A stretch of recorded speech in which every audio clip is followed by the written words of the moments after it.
The Pokemon trading card game will be available for iOS and Android devices. The SEC is investigating Activision Blizzard for sexual harassment. And is Quantic Dream making a new Star Wars game? All that and more today on the Wannabe Roundup. Welcome everyone to the show. My name is Gabriel Fast. I do claim to be the Wannabe Critic. If this is your first time here, consider subscribing. I cover gaming news as well as make gaming videos, so if you're a gaming fan, definitely check this out. But I have other projects I work on down below.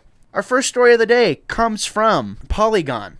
If you want to check out the full write-up, you're more than welcome to do so, as well as the other news stories that will be down in the description down below. Pokemon TCG Live will go hand-in-hand with the tabletop version that fans know and love. Barry Sams, the Pokemon Company's vice president in charge of the Pokemon trading card game, said in a statement.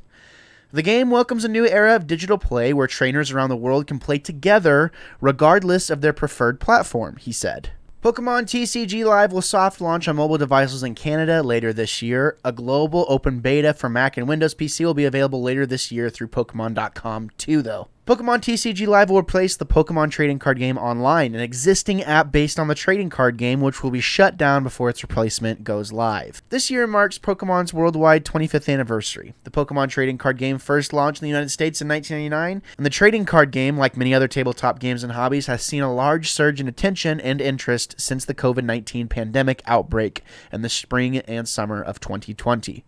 So there you have it. As if nerds didn't have it good enough. Now we can have Pokemon cards and Pokemon battles on our phones. My biggest question is that all of the collected, codes that come with the packs for the online Pokemon cards that you get, with the codes and stuff, I wonder if those are going to transfer to the new service. That'll be something interesting that comes along later. Our next story comes from gamesindustry.biz. It says the SEC is investigating Activision Blizzard. Securities regulator looking into how publisher has dealt with sexual misconduct and workplace discrimination allegations. Now, I'm obviously not going to read the entirety of this. You're more than welcome to do so if you should so desire. It says the Securities and Exchange Commission has opened its own investigation into Activision Blizzard's response to sexual misconduct and workplace harassment allegations, the Wall Street Journal reported today. According to the paper, the SEC has requested a variety of documents from the publisher, including CEO Bobby Kotick's communications with other high-level executives about the allegations. Beyond that, the regulator wants to see separation agreements with employees who left this year, personnel files for 6 former employees, and board meeting minutes going back 2 years. An Activision Blizzard representative said the company was cooperating with the SEC investigation, noting that the agency had subpoenaed past and present employees. We have made and are making a number of important changes to improve our policies and procedures to ensure that there is no place anywhere in our company for discrimination, harassment, or unequal treatment of any kind, the representative said. Obviously, this is a huge ball of wax. Part of this show is, something I'm going for is kind of satire.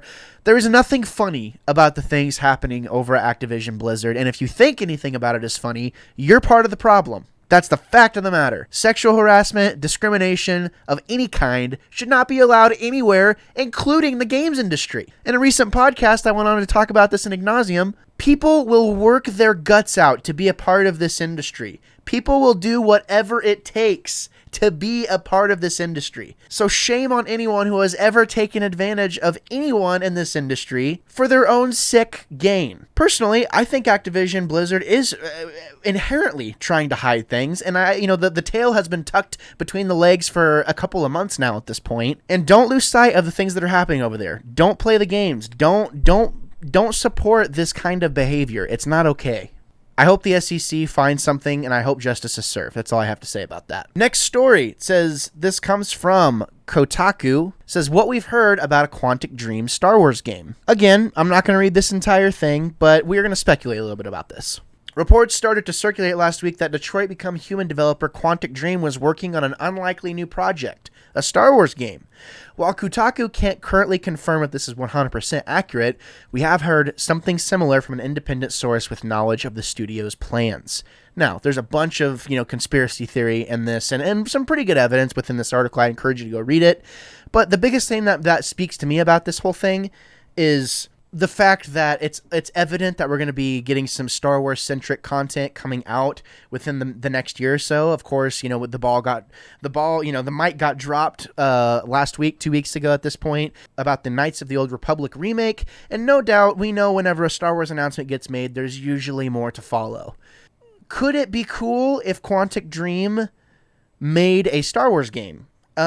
Well, as someone who played Detroit Become Human, who has played Heavy Rain, and has watched part of Beyond Two Souls, I can say I don't know if this is a good fit. Most people want a relatively action-centric, Star Wars experience, whether that be the movies, the TV shows.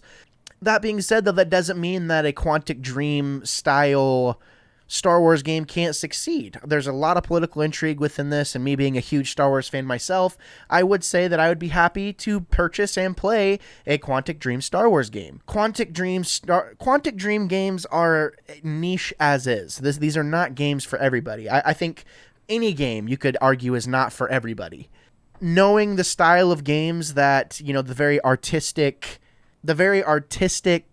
nature of those games and how film-esque they are, there's a lot of things that go through my mind. This could be beautiful, but I could see a lot of people not liking the game in general, and also not liking the fact that it's a Star Wars game. But only time will tell. Well, that's all the news I have for today. This seemed like the most pertinent, and I want to thank you so much for watching. If you made it to the end, thank you so much. Thank you for letting me go on my rant, or if you're listening on audio, if you're an audio listener, thank you for listening as well. But that's going to wrap it up for me here. Before I go, check this out. Well, whatever possessed you to check out any of the content that you saw today, I just want to say thank you so much for doing so. If you check the description down below, you'll see that there's a variety of different projects that I'm associated with. This is Wannabe Critic Productions after all. So I just wanted to say, if you enjoyed what you saw today, consider giving some of those other projects a chance as well. There's a lot of stuff that I'm a part of that I do. If you were here for me or for someone else that you saw today, again, just thank you for checking it out, and I hope to see you again. But until next time, I'm Gabriel Fast, and I'll always be the Wannabe Critic.